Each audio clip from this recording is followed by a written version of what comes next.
आणि आता सविस्तर वृत्त। नागपुरात शुक्रवारी नोंदवण्यात आलेल्या कमाल तापमानाची जोरदार चर्चा आहे।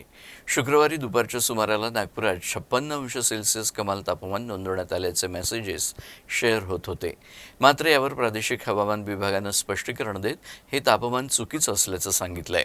शहरातल्या एका ठिकाणच्या सेन्सरमध्ये दोष झाल्याने चुकीचं तापमान नोंदवले गेल्याची माहिती प्रादेशिक हवामान विभागाचे अधिकारी प्रवीण कुमार यांनी दिली आहे। अगदीच काही दिवसांपूर्वी दिल्लीत 52° कमाल तापमान नोंदवले गेल्याची चर्चा होती। देशाच्या कोणत्याही भागात तापमानाने 50 ओलांडण्याची या हंगामातील ही पहिलीच वेळ होती। मात्र दिल्लीचा हा विक्रम शुक्रवारी नागपूरने मोडला।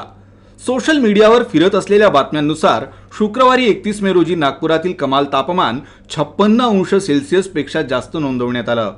एवढं तापमान नोंदवल्या गेल्याने नागपूरकरांची हवाच उडाली होती। मेसेजेस शेअर होऊ लागले, चिंता व्यक्त होऊ लागली आणि त्यातच प्रादेशिक हवामान विभागाने स्पष्टीकरण जारी करत दिलासा दिला। नागपूर शहरात 3 ते 4 स्वयंचलित हवामान केंद्र आहेत। उत्तर अंबाझरी मार्गावरील रामदास पेठ येथील पंजाबराव देशमुख कृषी विद्यापीठाच्या 24 हेक्टर मोकळ्या मैदानाच्या मध्यभागी स्वयंचलित हवामान केंद्र आहे। दुसरं सोनेगाव परिसरात, तिसरं आणि चौथं केंद्र खापरी आणि रामटेक भागात आहे।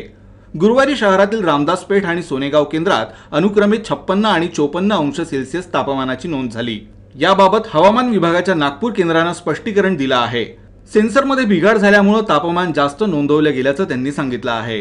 सेंसर्स में कुछ फॉल्ट्स पाए गए। हमारे जो सेंसर्स है ऑटोमेटिक वेदर स्टेशन तो लगे हुए हैं नागपुर की सिटी में, जो PDKB है वहाँ पे हमारे द्वारा एक स्थापना किया गया AWS का। उसमें एक सेंसर्स लगे होते हैं जिसे बोलते हैं हम लोग ATRH, और उस सेंसर्स में थोड़े से फॉल्ट्स पाए गए हैं। हम लोग उस पर R&D कर रहे हैं। उसमें सेंसर्स में भी क्या हो रहा है कि वो लिनियरिटी खो देती है सर्टेन थ्रेशोल्ड्स के बाद, तो टेम्परेचर्स को उसे कंसिडर ना करते हुए साथ में एक अभी हमारे पास वहाँ पे उस जगह पे एक सरफेस ऑब्जर्वेटरी लगे हुए हैं जहाँ पे थर्मोमीटर रखे होते हैं, वो मैनुअल ऑब्जर्वेशन ले जाते हैं। तो AWS को रेफर ना करते हुए मैं ये बोलना चाहता हूँ कि साथ में जो सरफेस ऑब्जर्वेटरी है जिसका तापमान हम लोग थर्मोमीटर बेस्ट लेते हैं उसको रेफर किया जाए। नागपुरातल्या या उच्चांकी तापमानाबाबत केंद्रीय मंत्री किरण रिजिजू यांनी देखील X वर हे तापमान चुकीचं असल्याची माहिती दिली। प्रत्यक्षात मात्र नागपुरात शुक्रवारी 45° कमाल तापमानाची नोंद झाली। सध्या विदर्भात नवतपा सुरू असून हवामान विभागाने विदर्भात पुढच्या 24 तासांसाठी पुन्हा उष्णतेच्या लाटेचा इशारा दिलाय। पूर्व विदर्भातील काही जिल्ह्यात 24 तासांचा ऑरेंज अलर्ट आहे, तर 1 जून पासून तापमानात काही अंशांची घसरण होणार आहे।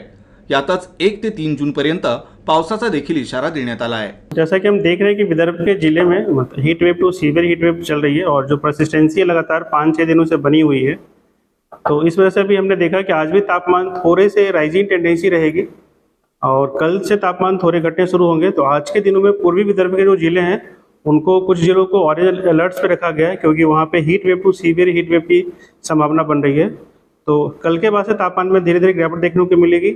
तो कल से हमने ऑरेंज अलर्ट को हटा करके येलो अलर्ट्स पे रखा है कुछ जिलों के लिए हीट वेव के लिए, एंड कल से हम थोड़ी बारिश की भी उम्मीद जता रहे हैं।